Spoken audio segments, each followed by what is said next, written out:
welcome to Spirit Switchboard. I'm your host, Kerrilynn, and you are listening to us live on the United Public Radio Network and the UFO Paranormal Radio Network, 105.3 in the Gulf Coast and 107.7 FM in New Orleans. Thank you so much, everybody, for being here. If you are interested in finding out more about the shows that UPRN has to offer, you can head to uprntalkradio.com and find out more about our hosts, the shows. You can access all of the archive shows. There's thousands of archive shows. There's new shows coming on all the time, and there is something for everyone. It's not all high strangeness and paranormal. So there's just so much to access. If you guys were hanging out with us last night, Laura Lee and I on Beneath the Hollow Moon, thank you for hanging out with us there as well. Last night, we were talking about Christmas Day. Christmas Day, we are still going to be doing the show live. So we'll be live at 7:10 Eastern-ish. We're going to have the haunted hotline. So if you guys want to be part of the show, we're inviting you on. You can send us an email at kerrylynsporch at gmail.com, or contact Laura Lee Potvin or myself on social media. Just send us a DM and let us know if you have a haunted story, a holiday high strangeness story. If you've got something that you would like to share, we're going to have people coming on for short little bursts. So not for the whole show. We have a few surprise friends coming on the show as well too. We'll run it from 7 to 9 like we always do. As some of you may know, Laura Lee's son passed away. It'll be almost at that year mark when we hit Christmas. So we are in honor of Jesse. We are going to have chicken nuggets and fries while we're doing the show because he was in the autism spectrum and those were his favorite meals. So we're going to do that. And we invite you to do that along with us, right? It doesn't have to be chicken nuggets, but, bring your dinner and hang out with Laura Lee and I on Christmas Day from 7 to 9, which will be great. So I just have to, hi, everybody in the chat. Thank you so much for being here and hanging out with us. I'm going to call up. I should have had this a little more ready. Sorry, folks. Hi, Stephanie Marlowe. I'll bring you guys up in a second. We're just going to bring Marilyn out. My guest today, Marilyn, has been on the show a few times, actually. So I was really excited. And what was fun about leading up to this, at a couple of events, I always tell everybody about Spirit Switchboard and, what they can expect if they come hang out with us in the chat here. And people were commenting that how much they loved the segments that we had with Marilyn on. So Marilyn is author of, it's right in here too. Let's pull it up. Lifetimes. So she came on the first time and we were talking about exploring past lives and life between lives. And then she had so graciously offered me a session. And then she came back on and we talked about my session. So today we're going to be talking about spontaneous past life memories. I'm just going to bring her out. Please welcome to the show, Marilyn Kaufman. Hi, Marilyn. Hi. Hi, everyone. I was just like flipping around. I thought I had it out and, we had a little kerfluffle before we started and I don't know where it went. So we're doing it not as gracefully as what I would have liked this tonight. But I can't read in the comments. I was trying to say hi to everyone and I can't read in the comments. Yeah, it's been weird. The chat what they've been saying is the chat has been a little bit weird too. So I don't know. Well, I see a lot of names I recognize. Well, if you wouldn't mind, for the people that are just meeting you for the first time, giving them a little bit of your background, and then we'll go through the chat and we'll say hello and to the names that we recognize and the new names that are joining us today. Okay. I'm located in London, Ontario, and I've been doing past life regressions for about 20 years. I must have started when I was 5 or something. I know. And I have learned so much. And so when COVID hit, I wrote the book because I wanted to share with everyone what I've learned. And a lot of people would ask me, well, I'm really interested in past lives, but I don't know anything about it. So I started, you know what happened? I would be meditating. And while I'm meditating, I'm getting all this. I don't know if I was writing the book or if I was getting downloads, but it just kept happening. So then I'd have to come to my computer and type it all out right away, right? So I think some of it's channeled and some of it's my personal life that I put out there. And just so you get to know me and know that I'm genuine and I love what I do. And that comes across. Like I've always been very appreciative of your authenticity and transparency and relatability and making it safe to explore, because it's definitely can be triggering and hitting raw spaces for people, and for people who have had traumas, to open up and allow themselves to be bravely vulnerable and exploring that. Having somebody like you where you're creating a safe environment is so special for us. And the other place is so that the other reason for the book is so that they get to know me, that they can be comfortable with me. Yeah. And incredible how many people say, well, I was looking up online about past life, but I was just called to your name. And that's because I asked my guides to send them to me. I remember you asked me that, how I found you. And it was actually a referral. Somebody else had found you and said, I think you guys would be a great fit. And honestly, I have never heard of you. That's okay. I'm okay with not being known. But I did go online, and but because you get a lot of things, people want to make a movie out of your book. And I said, well, did you read my book? You can't make a movie out of that. It's sales pitches, or they want to advertise you, but they want all this money and everything. And so I get a little leery when I get emails that I don't know people. But I looked you up and I felt very comfortable, and I accepted. Yeah, and look at us now. A regular 3-show in. Yeah. We need to do like quarterly segments, maybe. I would love that. I think so too. And I also want to say that I have worked with a lot of people from your audience, and they are wonderful. They're amazing. And, the energy that's been coming through is so incredible. Like there has been a lot of Jesus and Mary Magdalene energy coming through. Right. A lot of Archangel Michael. And people you might not even expect it coming through, having lives on other planets. And just, I love it. It's so exciting. And meeting their parents for the first time. It's incredible. And the shift for me was huge because I was never, ever, ever interested. I just didn't want to go down to that spot because I knew in my perimenopausal ADHD, hang on to guilt. If we hit a spot where I was like not nice, that I was going to hang on to that forever and have a hard time adjusting through that. And we're going to talk about that tonight too, right? When those things come up, and it wasn't that at all. It was a powerful, very powerful, which I'm still processing aspects of it and layers of it. And also you might have an aha moment, like a month from your regression, a year from it. Like I often get emails from people like 4 years ago. Wow. And they say, do you remember this? I don't know.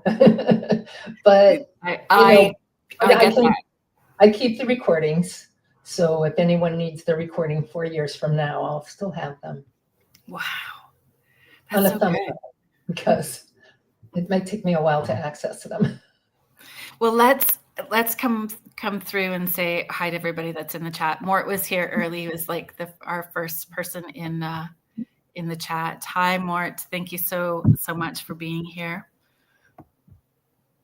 Jody, hello. Thank you so much for being here. Michelle, how are you doing with all the snow? Are you good? Michelle saying good evening, everyone. Heidi Goal chiming in from Boulder, Colorado. Good day. Thank you so much for sharing us out today. I appreciate you very much. I love Boulder. I actually did my between life training in Boulder, Colorado. It's Did beautiful. you? Yeah, with Linda Bachman, the Raven Heart Institute. Wow. Stephanie Malo stopping to smell the flowers. So Stephanie has also been a guest a couple of times on the show. We have something in the works, the two of us, a collaboration that we're working on. One of us is better with communication and than the other. You want to take a guess? But we're working on it, right, Stephanie? And I'm so grateful that you're patient with me. Carrie Fast chiming in from Calgary. Thank you so much for being here.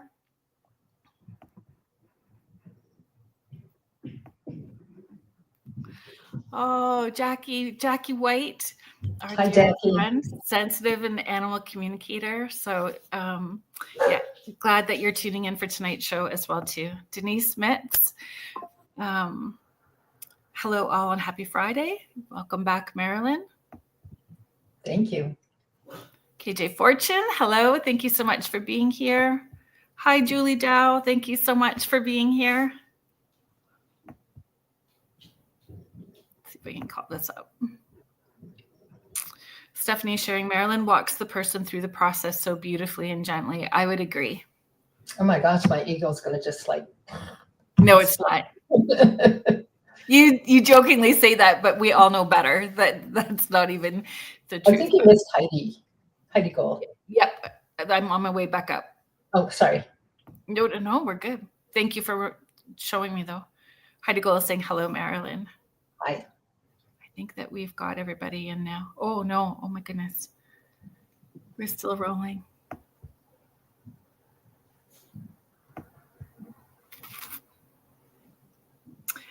Danny Odd 37, good evening. Thank you so much for being here. Fiona Clark. I'm always so happy when I see your name, Fiona. Good evening, Marilyn. You look so much like my sister who has passed away. I feel I need to watch tonight. Oh, I'm sorry. I'm glad that you're here, Fiona. Okay, Marilyn. And along the bottom, folks, for the audio listeners, because 80% of our audience are audio, not necessarily chiming in and watching us on YouTube. You can find Marilyn and her book at youareasoul.ca. You can find out more information. I'm sure that you can buy the book pretty much anywhere that you buy books, but to find out more information about Marilyn or contact her, you can head to youareasoul.ca.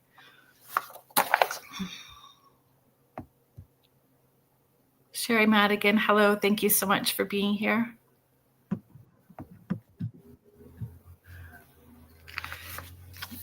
So, Marilyn, you in your book, you talk about your first spontaneous past life memory and experience, and you weren't looking for it. It's just spontaneous. It just happened. Yeah, you were doing energy work, correct? Yeah, it was called energy psychology. It was a class I was taking. Are you okay about taking us back to that and explaining if what you were doing, or how did you realize? Yeah, thank you. Okay, so I was at City. Oh my gosh, my memory. Having a senior moment. Maybe it's this great class down in Toronto, and I was studying energy psychology at the time, and we were just working on a problem that we had, and it was something that was making us a little anxious, and we wanted to alleviate that anxiety from it. And so we did that through tapping. We had to state the problem in a certain way. And my issue was I have 3 daughters, and all 3 of them were living away from me in different cities. 2 were in Montreal and 1 was in Ottawa. And I was worried about him. You know, the youngest was 18 at the time, and she was modeling, and she wanted to go travel with some of these agencies, and I didn't know them, and I wasn't keen on it at all, but there was no stopping her because this was going to make her career. And that was my issue. So I'm tapping away and tapping away. Oh, so in the beginning, we had to say where we were. And I was at a 7, 1 out of 10.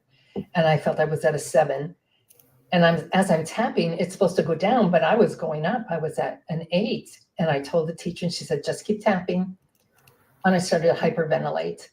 And when I told her, I said, I'm having trouble. We had massage tables, so they laid me down on a massage table, and the whole class is sending energy. And I didn't understand what was going on. I had this visual of a mob coming after me. They were taking my baby away from me. And I remember literally screaming, my baby. And they threw it in a fire. And it made sense. So the teacher wasn't really versed in how to handle a past life, right? But she got me calmed down. And then she said, Marilyn, is this a past life? And boom, I went right back into it. So I remember seeing that mob in a fast forward thing, and they were saying, stop doing what you're doing, or we're going to take your other 2 children. And it was like looking out the window, you know, like this. And it was just so scary. So I thought, well, first of all, I had to look into it some more and release the energy from that. But what happened was that baby that they had taken from me was my youngest child who was doing this modeling, right? The same spirit as my youngest daughter. And anyway, I thought, well, that's not a very good way to experience life. So I thought, I'm going to learn how to do this so that people don't have to experience them like that. That's so brave, because really it's like a choose your own adventure story when we're here. Turn to page to have this option or this option, and that you chose to keep moving through it is brave. I heard a great analogy, if you want to. Anyway, just going forward, I went down to Lilydale, where I learned the spiritual school of hypnotherapy, because to me it was all about spirit, right? It wasn't about stop smoking or losing weight or whatever, you know, clinical psychology hypnosis is for. This had to be regression therapy. So I heard this great analogy of a past life, and it's like, suppose you're in a small town and there's a theater group, and you join this theater group, and you know, there's maybe 10 or 12 people who want to put on a play. And so you all pick your part and you act your part as a different person or the role model, who the role is. You decide how you want to portray that person or the part in the play, and then you put the play on. Next year, you decide to do another play. So you decide what the play is going to be, and you all choose your parts, and some person might need to be a villain in that play. And even though they're part of your spirit group, your soul group, or someone that you've been in past lives with before, they may choose to become a villain if it's going to help you learn something. Yeah. So as in this life, you have to learn what you're going to put into that role to make it real, to make it, to communicate it well to the audience, right? Well, you're doing that with your soul to communicate what you want to learn. And it's a real great analogy, I thought. Every lifetime is different, with maybe the same people, maybe different ones, but you're all playing a different role. So even if in the first play you are a mother and you have a love interest, in the next year, the next play, you could be his daughter. Yeah. Right? That same soul. Yeah. It's a great analogy to think of it. It just goes on and on and on. It does.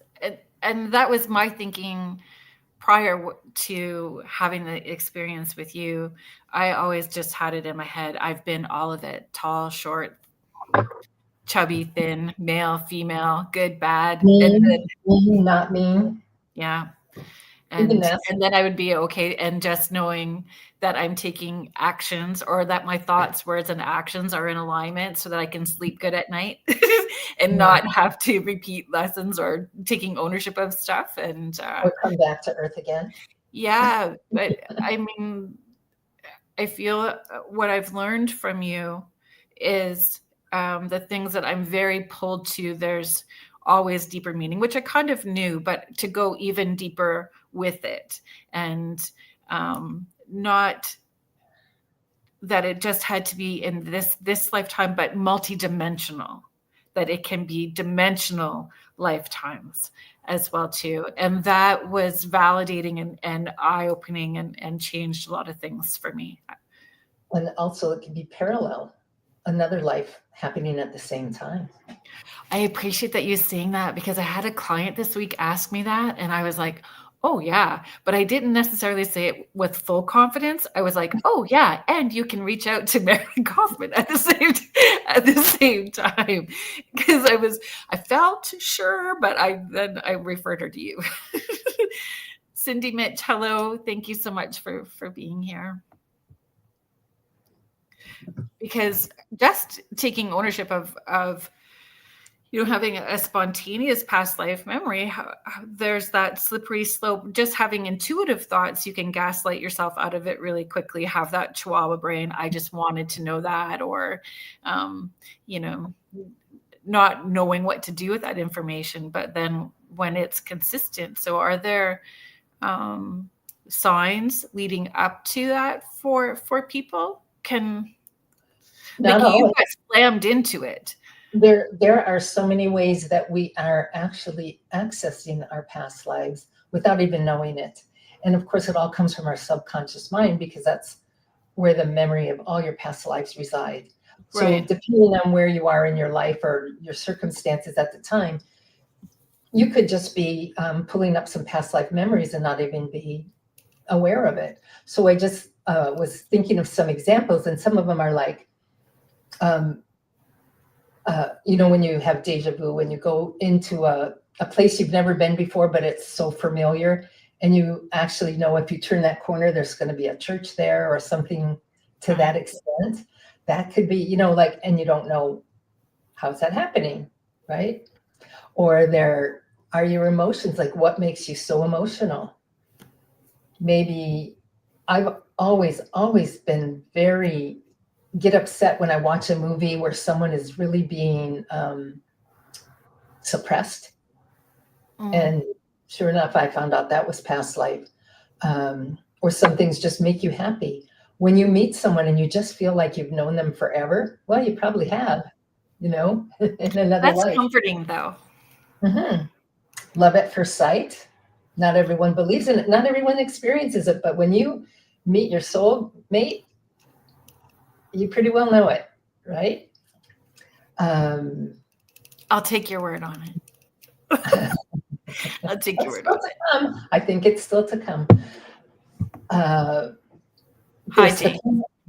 Slow to figure out the chat, but good evening, ladies. Looking forward to the discussion. So we're talking about past lives, but spontaneous past life experiences or spontaneous past life memories.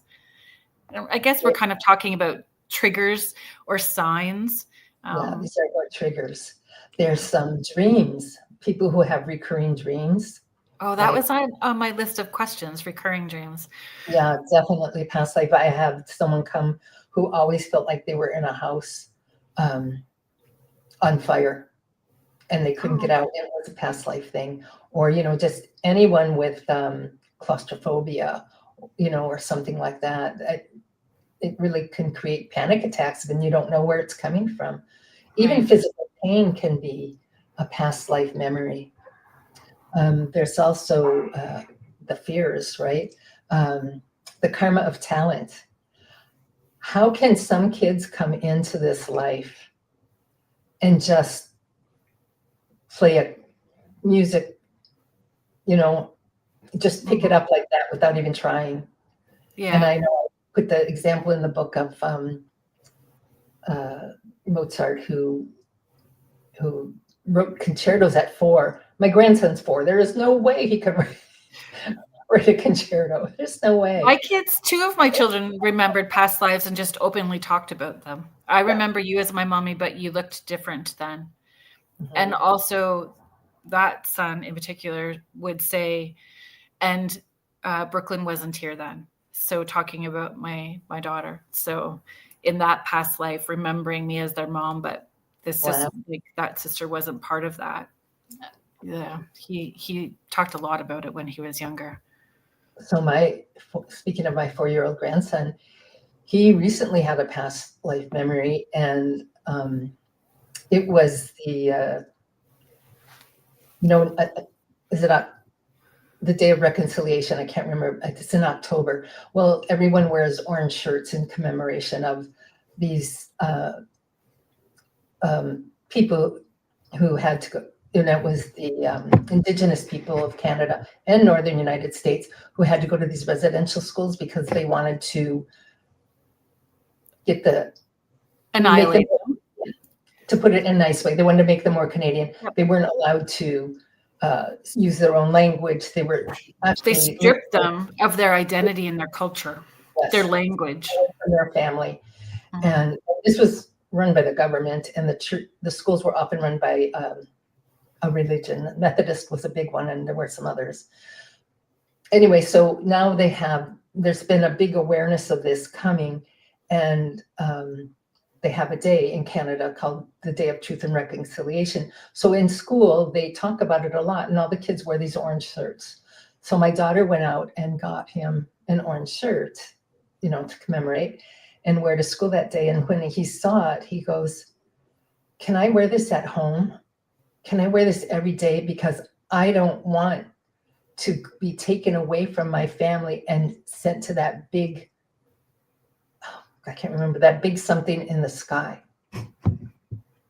So I really think he was an Indigenous child in this school, and was, because so many of them were sick and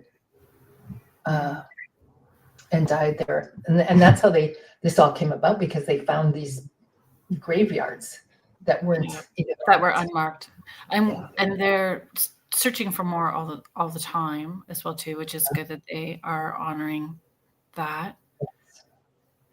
With children, it's such a not wanting to plant the seed and not wanting to give them the information and allowing it to unfold organically. So Heidi, so we'll just bring this up really quickly. So Cindy was sharing, yes, I believe life is simultaneously happening. And Heidi is sharing, my just turned 5 granddaughter says, I did that in my past life. And she amazes me. And when my kiddos were saying those things, I was not doing this work. It wasn't part of the conversation. It was a totally random thing that was happening. So when we have these kiddos that say things like this, how do we best navigate that? If they are having a past life memory, how do we support them?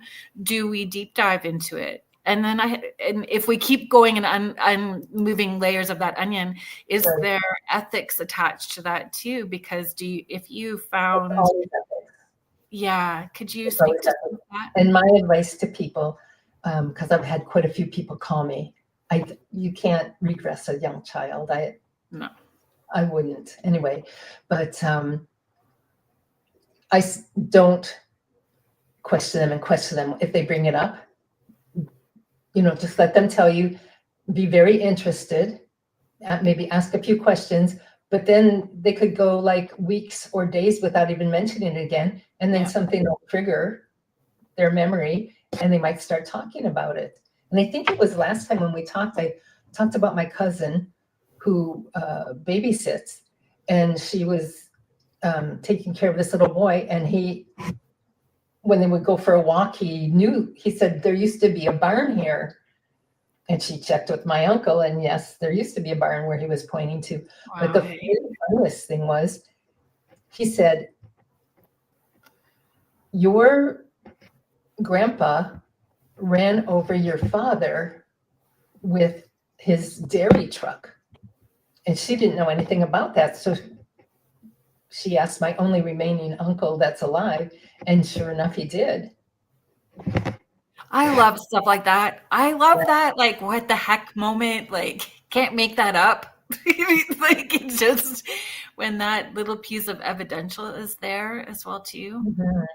And the thing is that when they turn about 7 or 8, they start to become less aware. The memory is less of what's going on. Yes, because Earth School kicks in and they have that need to be a little more normal in order to make it through school. And we start to believe our personality is who we are, right? Our body is who we are. I feel when my kids were having those memories, it was what triggered me to really take ownership of remembering who I was, and everything steamrolled forward from that point as far as my healing journey and accountability and shadow work. And it really helped them be okay. Like, I would say all of mine found a lovely balance and still hanging on to who they were intuitively, but managing through school without being the super weird one. But not that being super weird isn't good. It is, especially, I think what it did was allowed us to have that home as our sanctuary, where we could do that check-in or help support them where they had a place to talk about it. Some of my friends still think I'm weird. That's okay. Yeah. Oh, yeah. Actually, I made hoodies and t-shirts. My friend and I did a whole big photo shoot, and we did sheet ghosts. Like, I just bought white sheets and we stood in a field and in front of buildings and by a pool. Actually, Michelle Plummer took the pictures for us, which was fabulous. And then I made a bunch of t-shirts and swag and stuff of me in the field dressed up as a sheet ghost. And underneath it says, "Keep it weird." Like mugs with "Keep it weird." We need to keep it weird. Anyway, Heidi is sharing, that is what amazes me, is that I don't walk around defining like telepathy, but she tells me, "I told your mind from my mind." Yeah. So here's another thing. I don't know if anyone's heard of the telepathy tapes. So I have, but please share with folks who may not know. There are podcasts called the telepathy tape files, I think. Yeah. And what they're finding is children who are very autistic, and some of them don't even have speech. They're finding that they're communicating telepathically with other autistic children. And like, even not in the same town, I think one is in North Carolina or something like that, and communicating with another child in the same situation as with him that's in Colorado. It's crazy. And like, they do tests, like they make someone hold up a number, and the mother's holding up a number, and they can tell what it is without seeing the card. And there's just, if you can listen to it, I can't even explain it. But it's so cool. Yeah. And that's one of the intuitive exercises I do with my group. Hold up cards for them to guess what it is. Write it on your hand, right? You write the number on your hand. Mm-hmm. Yeah. So what would the best way be to document or to do that research? So what did you do? So let's come back to if we can use you as an example. So, you have this experience, and then you start from there. What sort of things took place that led us to lifetimes? Did you do research first into understanding that past life for yourself further? It wasn't research. It was working in other workshops to pull it up and understand it better. So revisiting that past life, understanding it better, and a big one, learning to forgive those who. Yeah. I was eventually hung in that life, and I did see that. So you do have to. Forgiveness is a big thing. And look at you today, wearing a turtleneck and doing just fine. That's right. And that is a thing for many people. Like when you talk about fears, right? Not being able to have a turtleneck, or being scared of heights, or my wife. Oh, my one kiddo will not go in the lake or the ocean, like literally starts to shake, just the idea of it. So Send them over. yes, Yeah, I would so I like did it. that. And that's when I decided I needed to start looking into this more. I wanted to learn more about it and went down to Lilydale. And my teacher was Dick Sutphin, who is no longer with us, but made it very cool. It was a 200-hour program. And then I Wow. learned, as I said, Between Life, which the work of Michael Newton out in Colorado, Boulder. And that's just amazing. And that's what you did, Kerrilynn. Yeah, Kerrilynn, sorry. that's That's okay.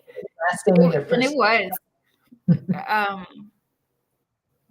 It was a very powerful experience. If anybody wanted to or was interested in hearing about that experience, you can find it on the YouTube channel and watch it, or go back and listen to the archive show. That Life Between Lives was an incredible experience for me. And I'm still peeling back all the layers to that. It's been incredible.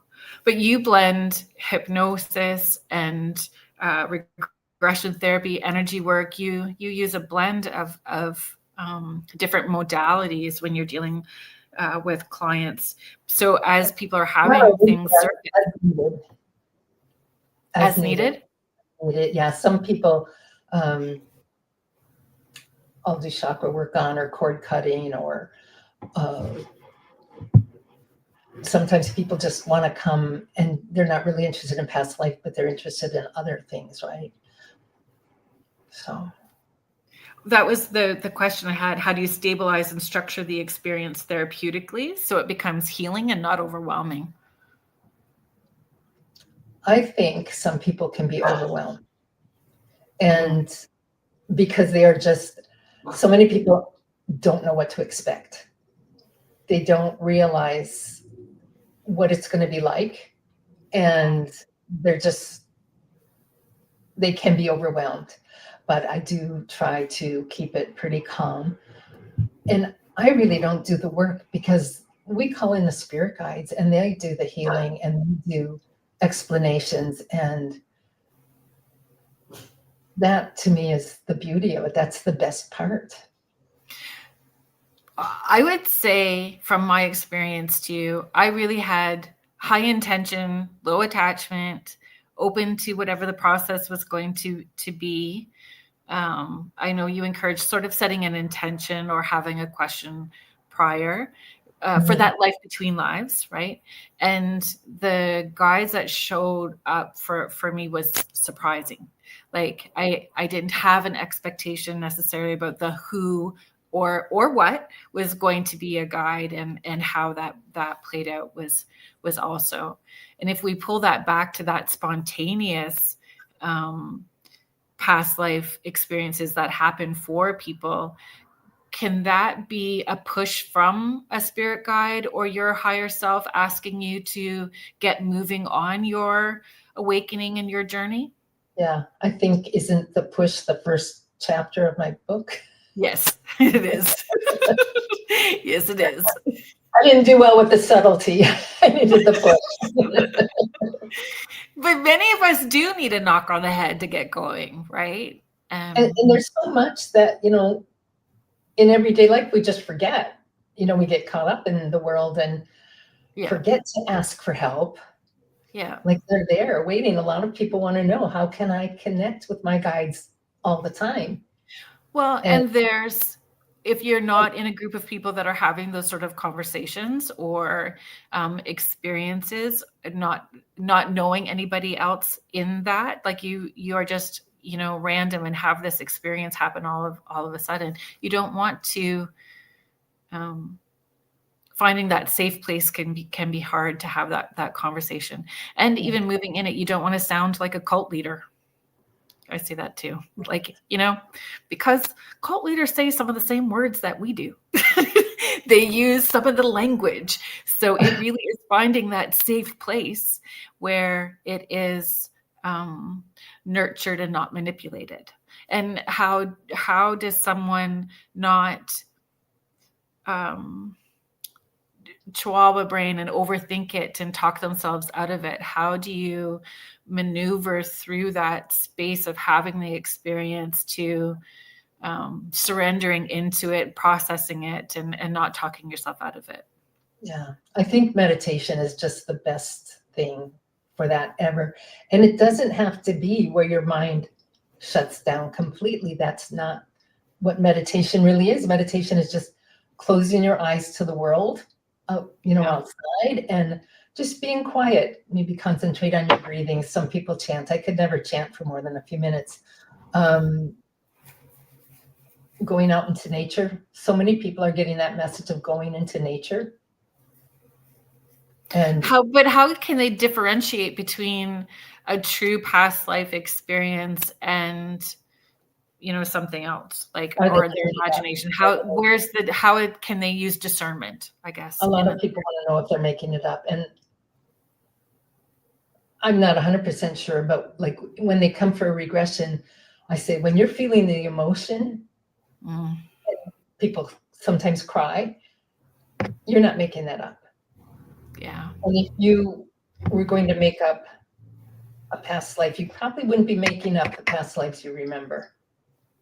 Because it can be really, really simple or really different. Yes. And for me, when I researched the house that I was seeing and found exactly, and it matched the year that I was saying to you during our experience, and that house came up with that. And I would not have even read that or watched a TV show. It wouldn't even be in my subconscious memory and from this lifetime that I would be accessing and making something up, like there was just no way for that to happen. I had someone who lived in an earthen house, like it was built from the earth. Oh my gosh, a hobbit house. Yeah. That'd be fabulous. And fabulous. I would love that. Describe it. And so when she went home, she researched it, and it was from like 13th century Iceland. Wow. And wow. Yeah. That the wow parts, I mean, the sessions themselves and the experience themselves are wow. But then when you start peeling back those layers and not that I needed to left brain everything, but it helped me understand myself at the same time. Right. And there was just been wow from the start. So Heidi is sharing, let's see if I can get it to come up. The telepathy tapes with Kay. I can't think of her last name at the moment. So Kerrilynn Swan, who is a host here with UPRN. I think her show is on Sundays. I'm sorry that I'm asking. There's just so many shows, but I believe her show is on Sunday, Kerrilynn Swan's show. And she's from Australia, I believe, as well, too. Thank you, Heidi, for sharing. Cindy Mitch is sharing, I just want to say my daughter and I want to go to Lilydale as she lives so close to Lilydale. Many people have lots of positive experiences and things to say about Lilydale. I found Lilydale quite by accident, or was it? It wasn't really an accident. I know that. But synchronicities are beautiful. They have a very short calendar from June, like towards the end of June till September. And they bring people in. So look at their calendar online, and there's a lot of courses and there's a lot of guest speakers. And if you look at your calendar online, you'll know when to go. My dear friend Kim Sage was there this year, so she's coming back on in early January, and we're going to be talking about healing, for those spirits that are at unrest on the other side, and how we can offer healing for them so that they are at rest. So Kim Sage was just recently there. Tina Lumisol, thank you so much for being here, and thank you. I'm glad that you are enjoying the show.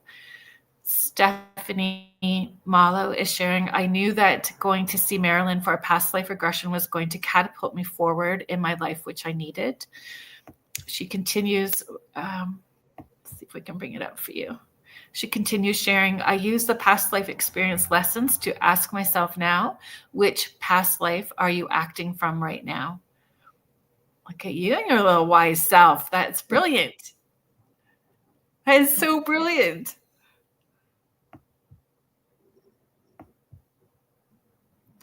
Sundays at 4:30 Mountain Time. Thank you, Heidi. That's for Karen Swan's show.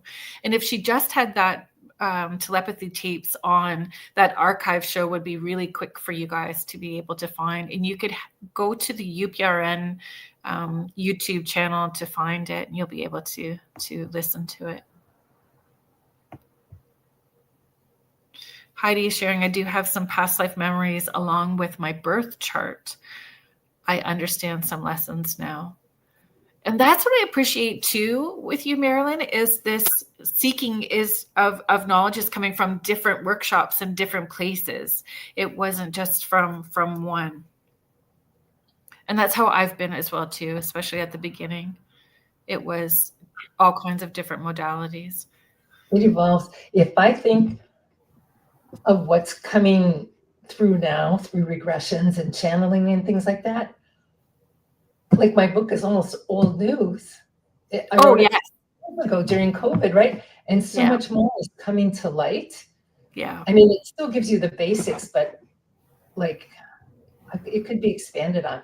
Like I was almost worried about writing about star seeds back then. And now everyone knows what a star seed is. Yeah. Don't we? Well, it's much more, and our soul family and our soul heritage, our cosmic lineage, like all of those kind of conversations, people are having more now. But I agree with you about when we are in that openness, and whether it's meditation or non-thinking moment and the way that it works best for you, and you get those aha moments or plops of information. Some people are going to call them downloads. However you're receiving that, it's in the moment, it's real time, it's up to date and current, and keeping track of all of that, even if it's to help you not gaslight yourself, right? Like I had this piece of information come in at this time and day, and it plays out here. You get to learn your timelines as well. Do you know, it's funny because we live in such a world of duality, and we come down for that reason, to experience duality, but it's changing, and there's a divide, and there's people who want to move forward and progress as a soul, and people who prefer to stay on Earth and live in a 3D, right? So that divide is just changing, and it's all about frequency. So people can see two things at the same time. And a person coming from a lower frequency is going to see it very earth-based, where a person who is more open-minded or has a higher frequency, and no judgment on any of this, is going to see the magic, right? Or see their guides, or see the beauty of Earth, where a person in the lower density or lower frequency, might see it as negative, and the person in a higher frequency could see it completely from a positive perspective. Yeah. And when we talk about frequency and higher frequencies, it brings a level of peace. Doesn't mean that there's no drama or chaos or bumps in the day. It just means having that place of seeing from a bigger perspective and coming back to center and a place of peace quickly. That's the magic in it too. And that's how we bring in your spirit guides, is by raising your vibration or your frequency. Yeah. So I really had some. I was thinking a lot about the podcast, and I was thinking about consciousness and frequency, right? Mm-hmm. And what's the different, and they're completely different things, but they can relate to each other. So if you think of your consciousness is like the radio, but the frequency is what station you're tuning into. Oh, that's a good analogy. Yeah. Analogies help me understand things a lot. Yeah. Yeah. And for me, when all of those awarenesses were really moving very quickly, when you understand all of that, you start to lose labels. Like the labels are not as important anymore because you're tapping into everything at a frequency level. So, and the frequency is changing of Earth is changing so much right now. A lot of people are coming with anxiety, and it's not necessarily a past life thing. It's the frequency of Earth is changing, and it's changing quickly, like with these solar flares. And just thinking about 3i Atlas that's coming, it's even if it's nothing, although they do say it's conscious, it's a conscious thing. Yeah. It's but even if it isn't, the frequency of the Earth, because people are starting to realize that things can come from other solar systems or other galaxies, and people are questioning it. Is it good or is it bad? And that's kind of where your frequency comes in. If you have a higher frequency, you're not worried about if it's coming from. Yeah. Okay. I don't give it a second thought, honestly. No, I'm excited about it, actually. Me too. Yeah. A friend and I always, every time I see it, even when I'm reading it, that 3i Atlas, in my head, it's like third eye at last. And I don't know why, but every time I look at it, that's how I'm saying it. That's how I keep saying it in my head. And if it's like an earworm for you now, you're welcome. Okay, so here's a really good example of that frequency thing. So there's people who, the government has people remote viewing it, and they're saying it's got probes, and it's because they're coming from a military background. Everything's the enemy. We've got to protect ourselves from it. Where if you listen to people from a spiritual or more open-minded, let's say, perspective, they're going to say it's great. It's raising the frequency. So I have a question about that, because I find even being in like the woo community and the way that I am, everyone, if it is frequency, everyone has this different opinion, like people talking about who they're seeing or what they're seeing and who they are in alliance with, and someone else saying something so drastically different. So I choose to not read any of it.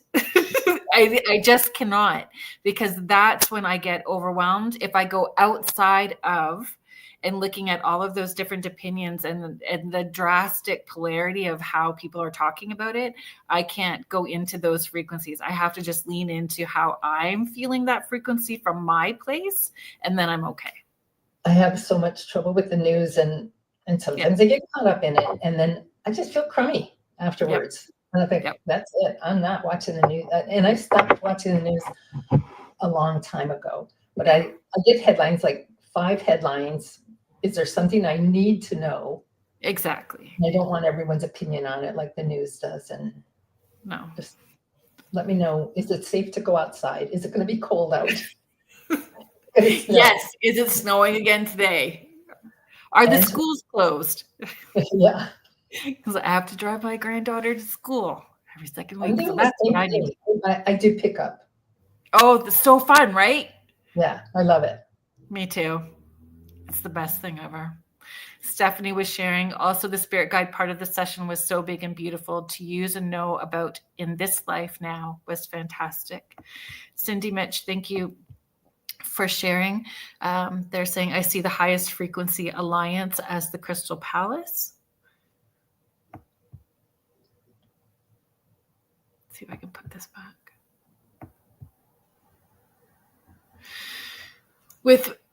Do you find, I read an article that said for children that have those spontaneous past life experiences and memories, that 70% of them come from a place of trauma.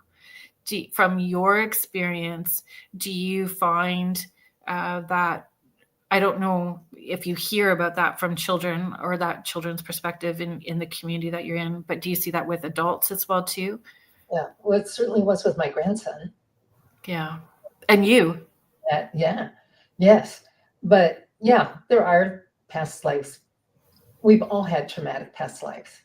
Have we been able to release it from our, from our consciousness? Hopefully. And if we haven't, then that's what this work can do. That's what this work can help you with. in moving into doing a regression session. Mm-hmm. Yeah. I'm just going to take a second to do our station ID because we're at that top of the hour. So thank you everybody for being here. I appreciate everybody that's popping in and commenting or holding space for one another. You are listening to Spirit Switchboard, and I'm your host, Kerrilynn Shellhorn, and you are listening to us live on the United Public Radio Network and the UFO Paranormal Radio Network, 105.3 in the Gulf Coast and 107.7 FM in New Orleans. If you are interested in finding out more of the different shows that UPRN has to offer, you can head to uprntalkradio.com, find out more about our hosts and our shows. There's always new shows coming on the network, and the website is being updated. We are, word is that we're going to have a chat room on the website, a merch store, all kinds of fun things happening over there. You can access all of our archived shows as well too. Today, I have on the show, my returning guest is author and hypnotherapist Marilyn Kaufman. Thank you so much for being here. Thank you for having me. Did I miss a comment that you maybe are seeing that I may have missed? Okay. What did I want to? Oh yeah, that was the question I was going to next. Was spontaneous memory emerges that involve trauma? How do you guide people through that emotional place or the karmic layers? Does it take time? Sometimes we have to go back. So like when you I take people through a tunnel to their past life. When they step out of that tunnel, they're remembering a past life, the first one that we're going to do, because in a typical session we do 3.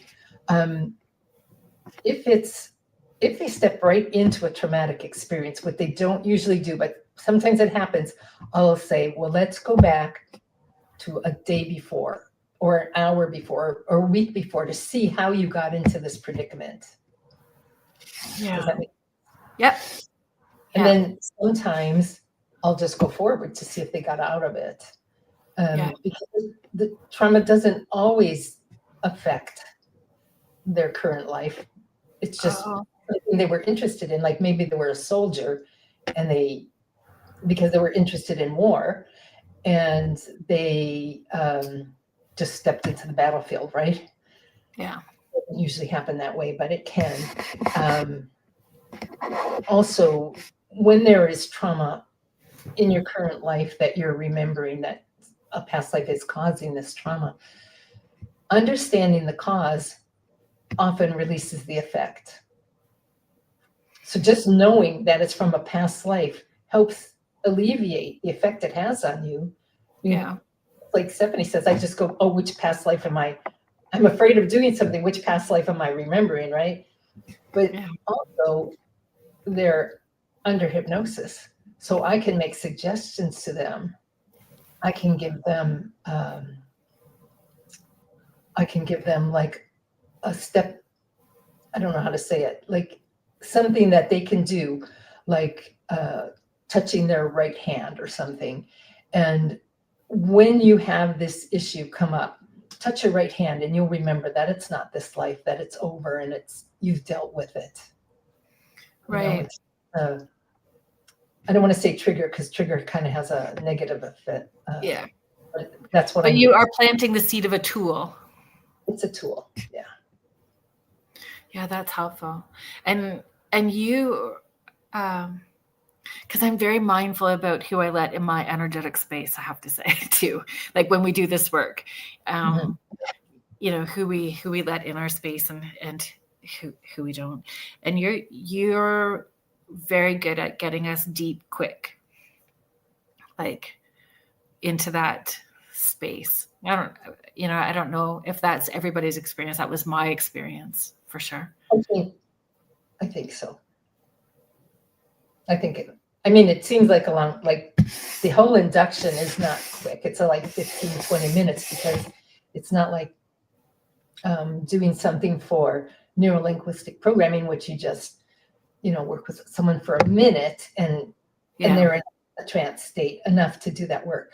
Past life, you have to go deeper. So it does take a little bit longer. And it's just like visualization, relaxation and visualization and stuff. Yeah. And for people to understand, even if they're wanting to do a life between lives session with you, you still have to take us to a past life and moving through that life to get to the day they die. Yeah. To the day they die.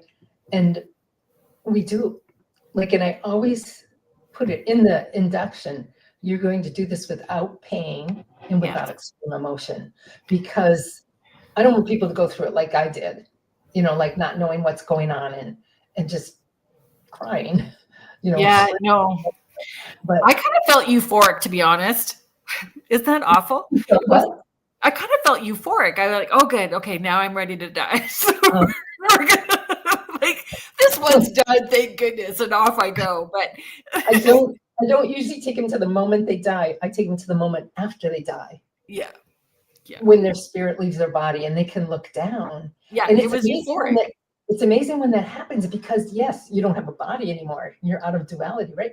But you can look down and see your body and see whoever's around you. And we cover that. And is there anyone you want to go see before you leave the earth plane? You know, something like that. And then it's just like, go towards the light. Yeah. I didn't have fears or anything like that prior, because I mean, and just doing this work, and I know I may have shared this during our sessions prior, like with having you on the show, when I had a client wanting to connect with a loved one, my team put me in their loved one's body, where I was seeing through their eyes and experiencing their death and their transition and where they were on the other side. And it was a healing space on the other side, wrapped in gauze, floating, what I perceive as angels, the colors and the words. It was just so unconditionally loving and warm and like home. Like, so for me, even my grandpa had a near-death experience, and he talked about where he went during that time period. And it was colors he had a hard time describing. It was unconditionally warm and loving. And he saw all of his family and all of the horses from their family and the farm and his family. And so he wasn't scared of death anymore either. And that's how I feel. I'm not, you know, just reading Michael Newton's book, I think, made me not afraid of, I don't want to suffer before I go. Yeah. But I'm not afraid of what's afterwards. No. But I'm glad you kind of said that one thing about I was seeing through his eyes, because when you're in a past life, sometimes you're looking through your eyes. And so you're kind of there and experiencing what's around you. But other times you're kind of like removed and observing the whole situation. Yeah. And it happens both ways for me. I've had it both ways. So it's just being open to the process and however it's unfolding. Stephanie is sharing, the questions Marilyn asks helps guide you so gently, step by step. And I will say, being out on the other side of this as well too, I would know to do this again, to share out loud more, because that part would help you guide me even more. Not that it was a powerful experience, but also that's part of your role, is understanding how to interpret what we're saying and continue helping us get to where we're needing to be. And I have done this so long, I'm not afraid to ask guides questions. Yeah. And I push a little bit. So I had a friend come to me, and she came with her cousin, because her cousin was really into this, but she's not. Like, I've known her for 30 years and she's never once asked to do this. She came because she wanted to come with her sister-in-law. Anyway, quite new to this, quite new to the woo-woo side of life. And it was very important for me that she had a good experience, and she did. But when we got to her guides, they said it's too soon, you know, like you're not ready, like, because they didn't want her to be overwhelmed. Oh. But I kind of snuck around it, and I said, "Is your grandma here?" And we asked her grandma the questions. Not, she didn't get all of them. Her grandma couldn't give her all the answers, but Yeah. That was so like the next question on my list for you. In lifetimes, you talk about connecting with spirit guides as part of the regression journey. So how often do spontaneous past life memories naturally segue into that contact with guides or between life states? I don't think they would. No. It's like a different, like we raise your vibration, right? Unless you're raising your vibration at the same time, because, and talking about frequency again, our guides are not physical. And so their frequency is much higher than us in the physical sense. So we kind of have to raise your vibration and they'll come down and meet us part way. But they really don't want to be here in 3D. Would you? I mean, if you're up there all the time. No, but I guess we just, do. Does it push people to have that awakening and awareness and start them on that path if they're having a spontaneous past life regression? Is it that push to get moving forward? Yeah, sometimes no, maybe. It depends. Is it because sometimes if we have that lesson that we're not paying attention to, they will act like the 6-year-old in the back of the car. Okay, how about now? So let's toss something else at them. How about now? What about now? Are we there yet? Are we there yet? So can that happen? Have you noticed that with like clients, but you don't want to put it in the back of the car, but I think it's different for everybody. And yeah. I'm not sure. Yeah, it is. What I love, individual at the same time, right? What I love about this work is that when you do this, you're going to realize that you're a multidimensional person.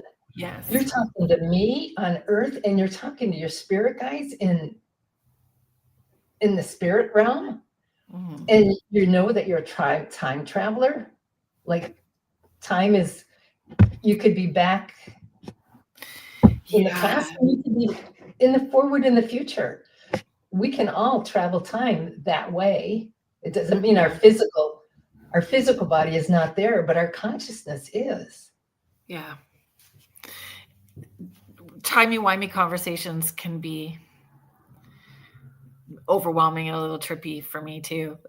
Again, big growth in that, because in my head, I was not allowing myself to realize, if I could go past and I could go forward as well too. So, giving myself that permission. I could go multidimensionally to other places, and I seem comfortable with that, but never putting it in my head or giving myself that permission I could tap forward to. I think we're all able to do that on our own. Yeah. We've just not realized for how long. I mean, how long has it been since the 80s or 90s that this has even been coming out into the open? And even after that, it's just. Are there tools that can help people with a little bit of a push? Crystals or aromatherapy? Is all of that individual as well too? Yeah, I think so. And one time I was connecting to my guides, and they said, Marilyn, they're all tools, but there's nothing wrong with tools.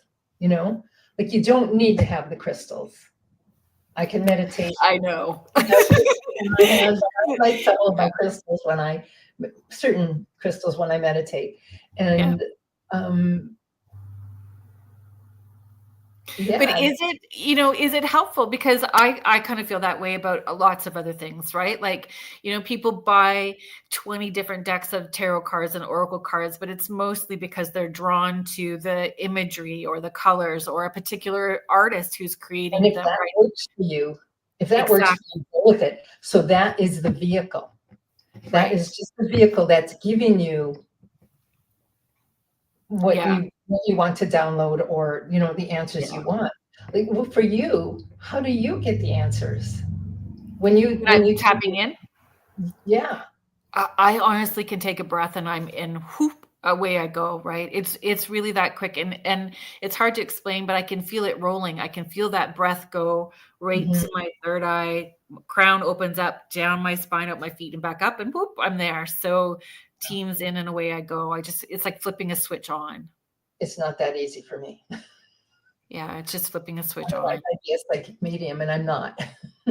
Oh, so, but I've worked this so long, and I share this story sometimes too. The very first Dining with the Dead event that I did about 14 years ago, I felt so bad that not everybody got read. So I stood at the door and I read everyone as they walked by. Wow. Over 40 people, each person, they walked up like they were in a queue at a grocery store, and it was speed dating with dead folks. Yep. We were just like getting them in and out. And I did that again recently, but then I was so knackered. Yeah, I was knackered after. So like, I just don't do that kind of stuff. But I think for me, I'm so focused on other people's stuff that, again, meeting you gave me permission to dig a little deeper with other layers of stuff that have been coming up for me. So I've done a lot of work on my own, but you just helped me access a couple of different things that I wasn't giving myself permission to do.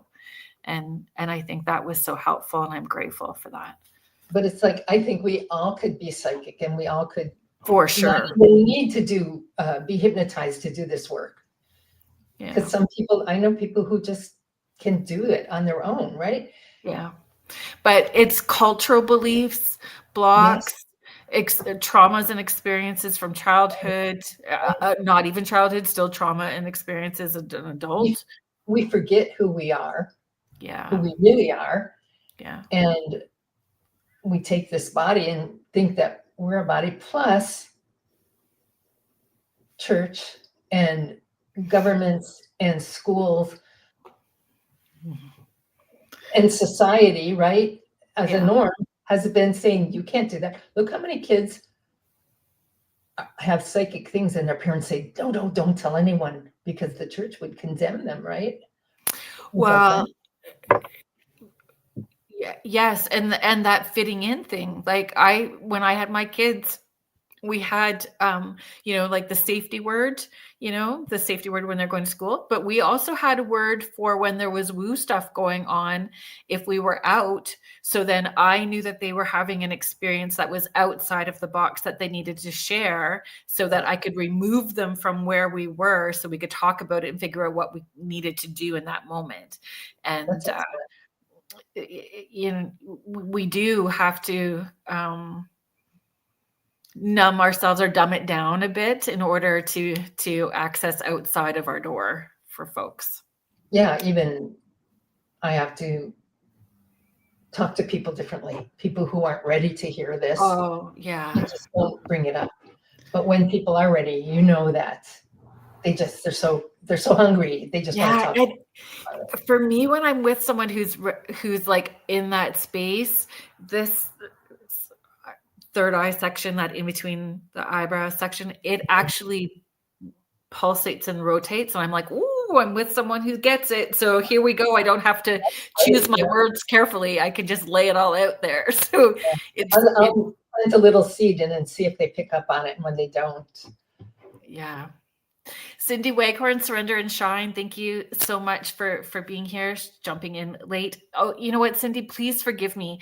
Cindy has a podcast starting Mondays. I believe it's at 9 p.m., but you can give me a shout. And it is talking about the Schumann resonance and the solar flare. So her podcast is going to be talking about energies and how we process it, and frequencies. It's all about frequencies, folks. So Cindy, please feel free to pop that in the chat, so people who are interested will be able to find you, if you don't mind. Right in the chat where it is when. Yes, for sure. Cindy. Denise is just asking, curious if you have ever had someone that could not raise up fully. I had a type of regression where we met guides rising up to other higher guides, but then I reached the top of a bubble and could not pass through it. I understand that. And sometimes people can do past lives really well, but they can't access their guides. And it's a block that they have, or sometimes that block is not feeling worthy enough, or being afraid of, maybe they have some kind of guilt thing that they haven't shared and they don't want. But sometimes people can access their guides that they can't do past lives. So every session's so different. But I understand that reaching the top of the bubble, because I think we only know maybe 2% of what's going on with the universe, right? And if we do this work, maybe we know 5%. But there's so much more. I think maybe you couldn't go further because of that overwhelm, or the world is not ready for it, or you were not ready for it. I think there's just so much more that we don't know. We're at the tip of the iceberg. And that doesn't mean the spirit guides aren't there for her. It just, right. No, because she met guides. Yeah. They just couldn't go higher. Yeah. So she's also sharing, I think it's funny because I have used bubbles around me for a long time before my session revealed it. I always do. My daughter uses a pink bubble as a protection. I use a golden egg. Oh. White light. Rubber bubble with slime. Some people use mirrors too, right? A mirrored bubble as well. Cindy Mitch is sharing, I believe the tools assist us to get the frequency highest, and later we don't need them as we can maintain the frequency. Right. I can't tell you how many decks of cards I have, and I just don't even use them anymore. Cindy, what is the Cindy Waghorn, what is the name? Sorry, that was the part that I was not remembering for you too. So it is with the Rift Nation network, our friend Howie Odell.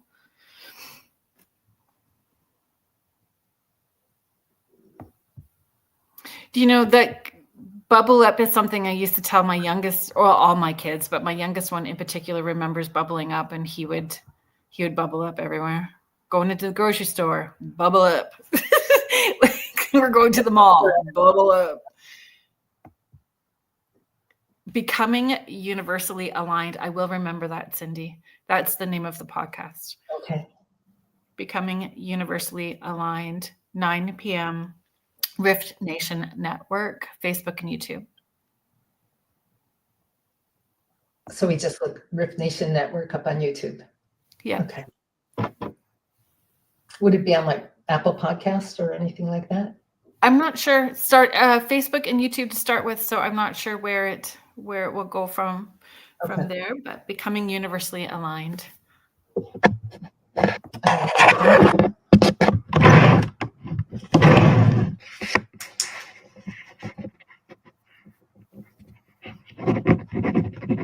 You know, I write things down as well too to remember them, but I have so many pieces of paper all over the place that I have to reread all those before I do anything with them, for sure.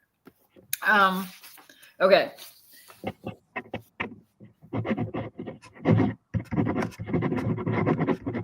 We're writing. I'm writing. Can we we were going to talk about ethically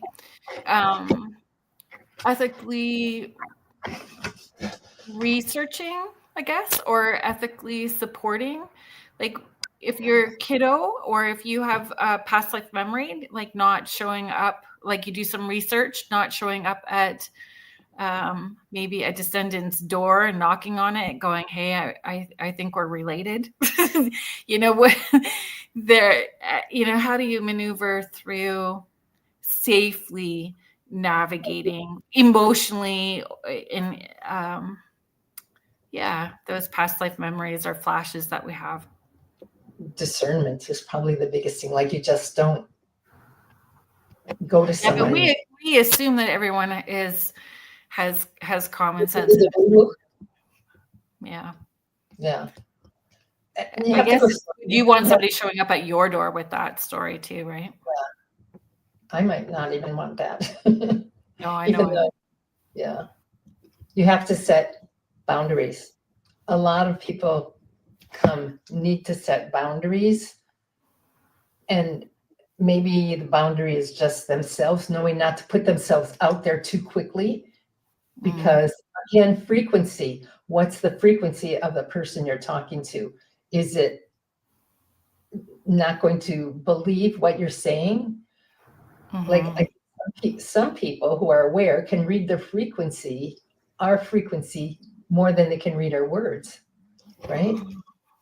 Cindy Mitch, I love this question. Thank you so much, because I have heard of this. And that wasn't a question I wrote down. So I appreciate you being here and bringing that up.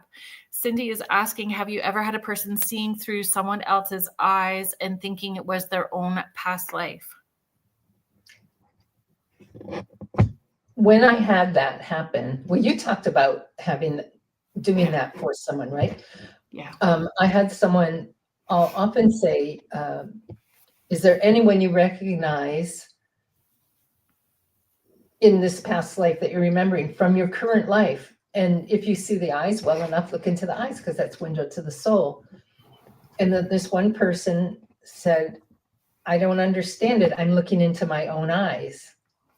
And that's when we found out what a twin flame was. So a twin flame is actually when one soul divides into two lives, experiencing two lives at the same time. Right. And that maybe not be the question exact question she's asking, but having someone else look into someone else's past life, I would say if they're there in the same lifetime, they can see what that other person is doing. They've gone to a past life, but not looking through their eyes. But there's always a first time. You never know. Rule anything out. I never know what's going to happen. Yeah. Like I have someone coming shortly who has time lapse, and probably it's an abduction thing. You never know who's coming in the door. Yeah, I kind of do know. And I think that the time lapses don't happen as much anymore because we've all caught on that what that means. So that happens less frequency. I think other things happen now, but yeah, that was other people come to you for all different kinds of reasons and what they want to explore.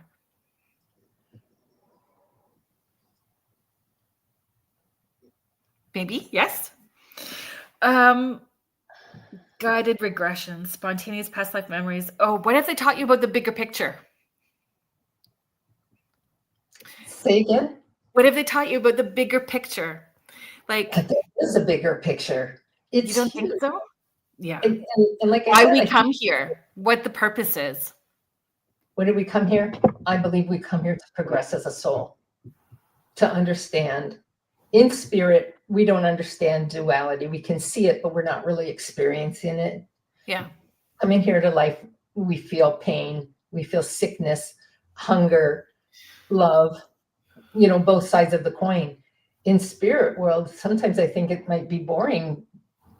It's not, but because what did they do all the time? Like, so that we come down here to grow as a spirit, as our, our soul.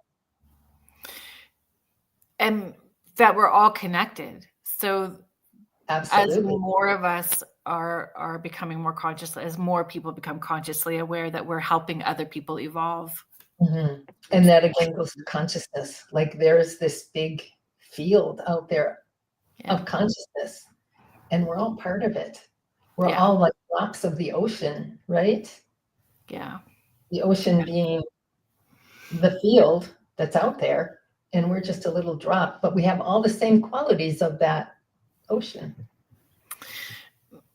I was so grateful when Kim agreed to come on for us to have that conversation and the work that we do too, that, as we heal here, we are helping the generations past and future as well too. So those ancestors that aren't at rest, we are helping them by taking accountability of our stuff here. We are our ancestors, probably. Yeah. If you think about it. And Continue with that train of thought. Okay, go back to the play, right? The community play.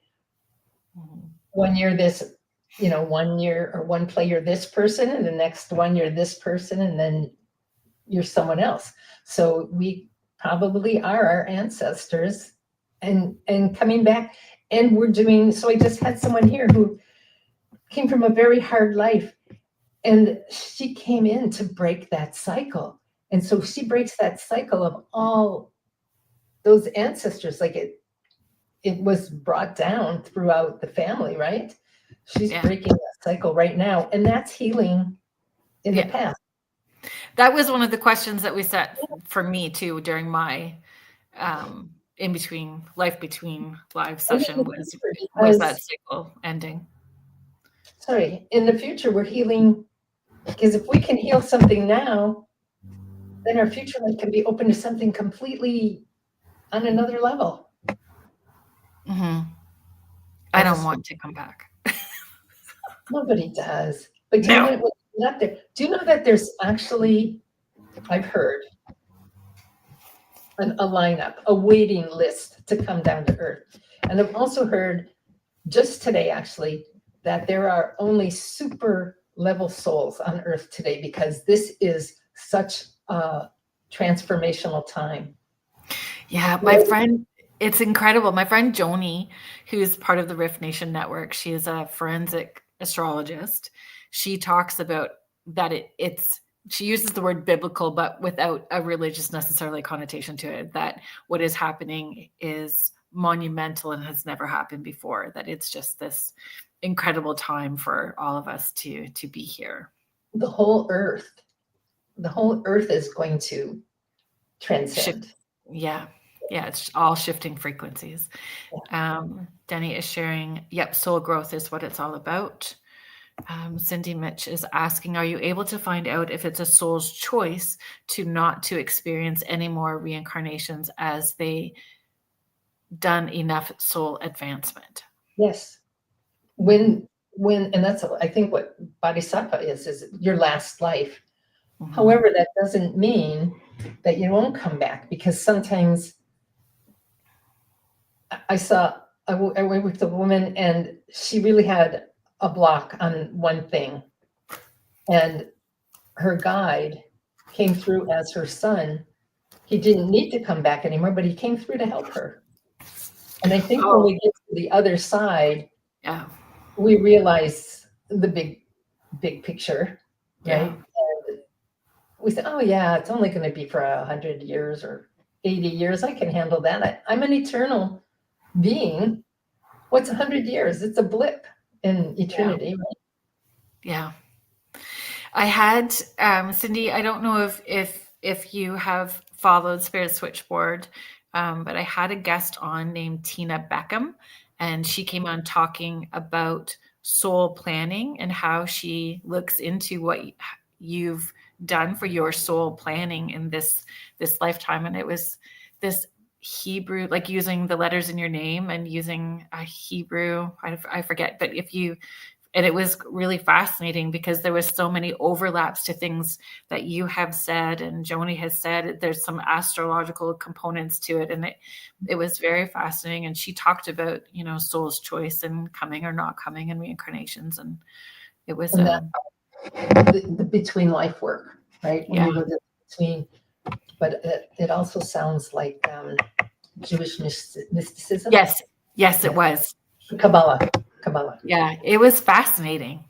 Mm-hmm. It was a fascinating conversation.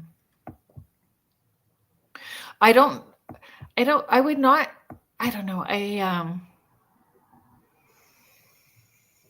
I feel like we're always learning, like there's still always this growth happening, or putting those tools into place, just not sitting with it as long. And not necessarily, I wouldn't say I've completely done all of my soul advancement, that's for sure, but I've done a pretty good job so far. I always like to say I believe in lifelong learning, but now I have to say, I have to adjust that. Like, not just this lifelong learning, it's eternal learning, eternal progression. That's what, eternal progression. That's a good way of phrasing it. And I think when you hit the top of the bubble, as was it Cindy asking that? Denise. Denise. Yeah, Cindy too, sorry.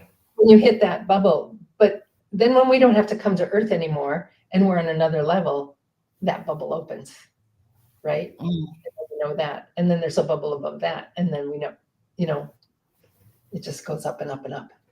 We're eternal.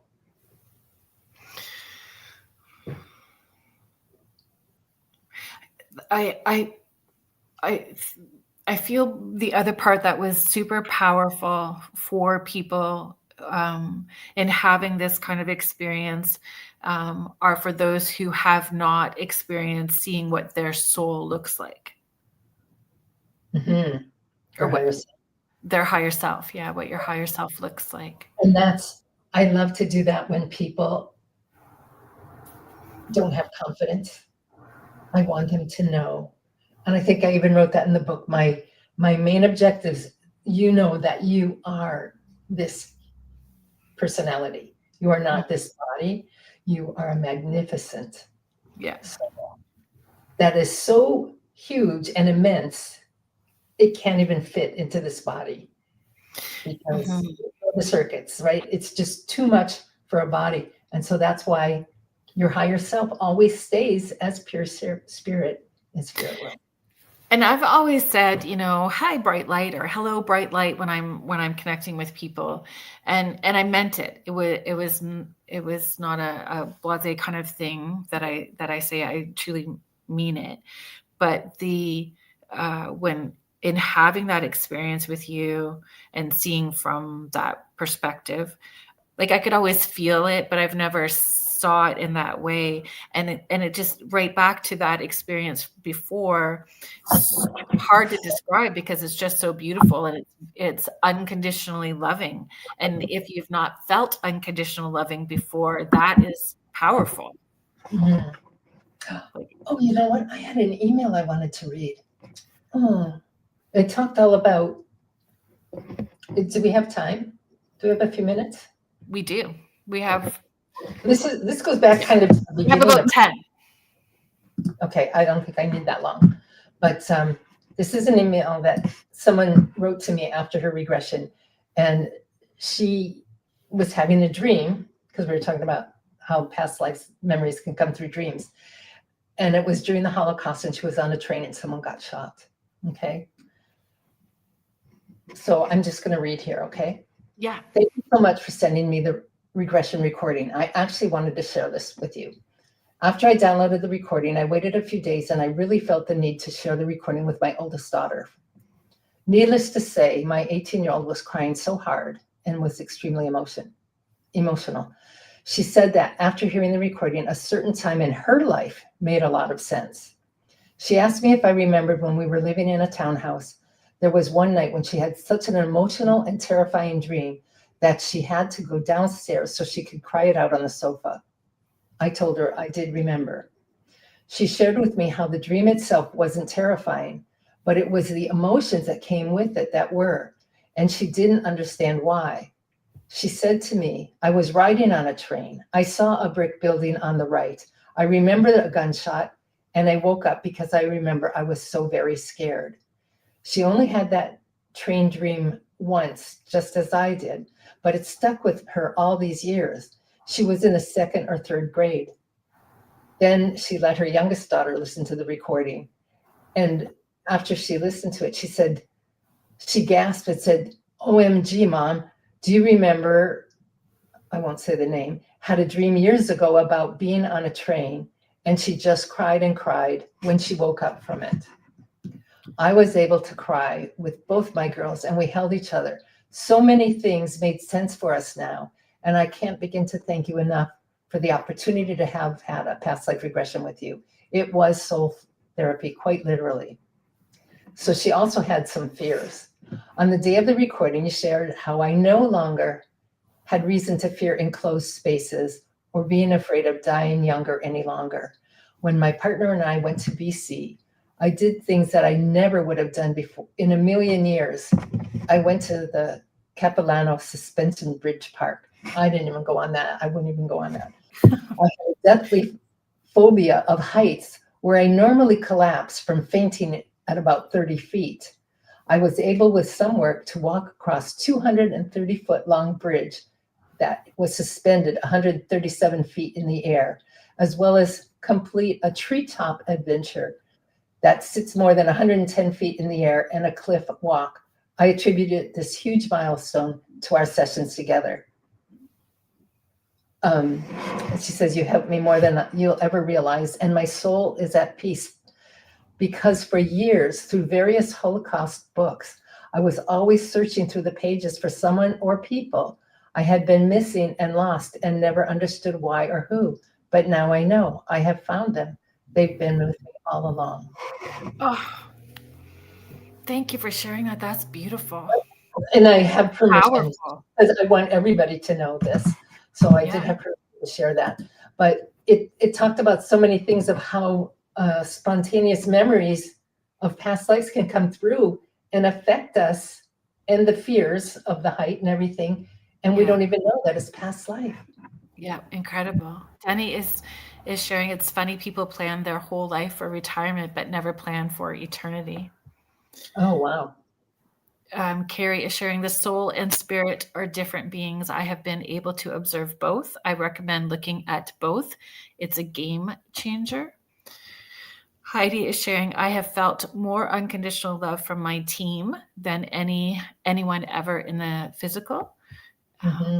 Denise is sharing, amazing story. And Cindy Mitch is sharing, wow, absolutely amazing testimony. It is powerful.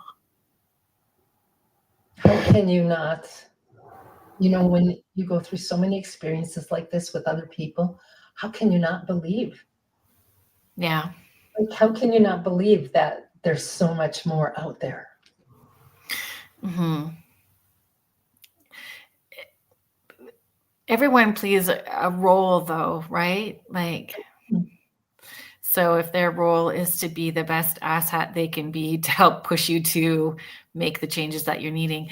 But for me, though, I always have this rose-colored glasses on, that person who was also your best teacher, and being that person that when you make the choice to heal and move forward, it mirrors to them the opportunity. Okay, and now I don't have to be that, because they've got their lesson. So now I can move forward too.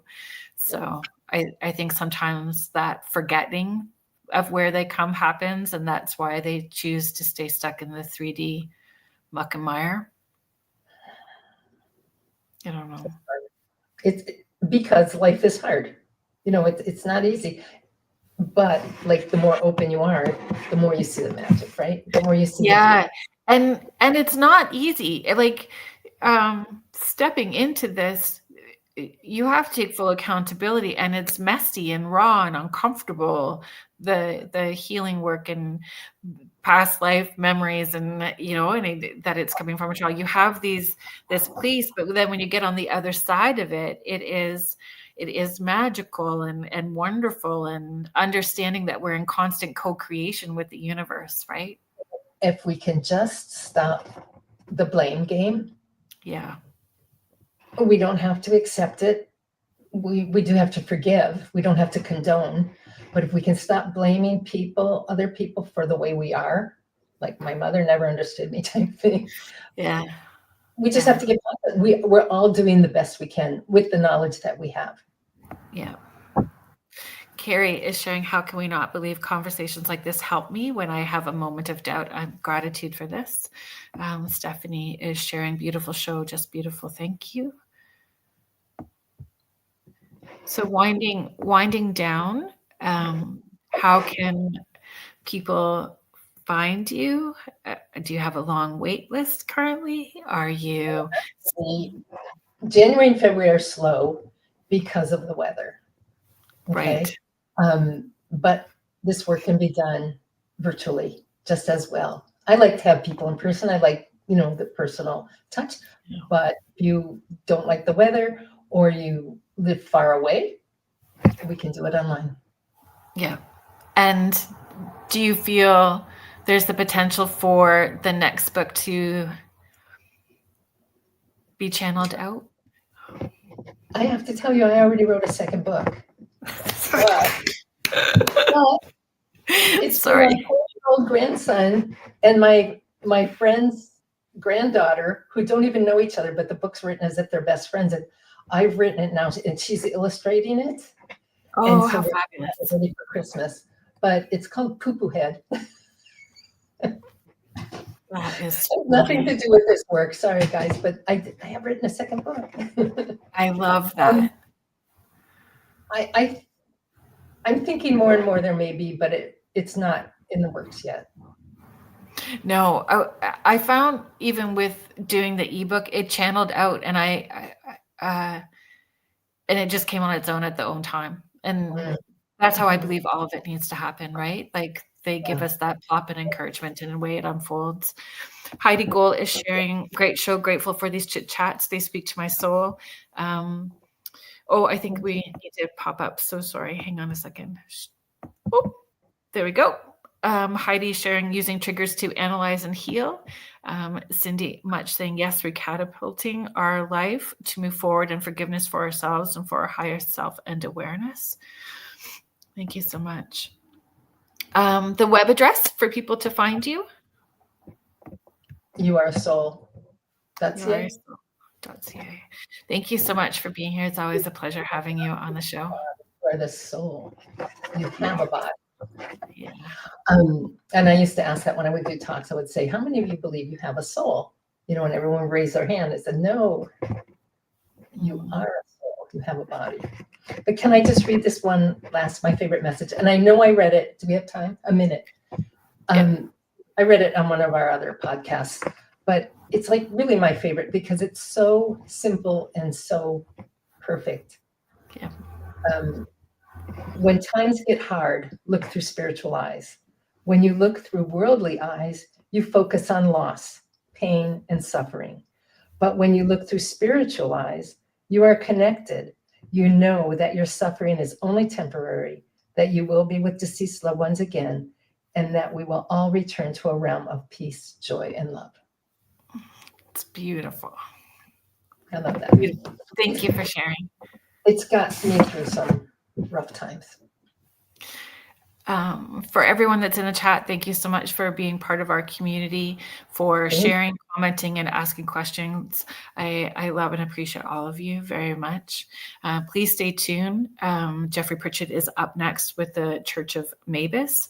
And next week on the show, Brian Baker is coming on with discussing his book, Eerie Canada, and Canada's reluctant relationship with its paranormal past. So he is also Superstitious Times.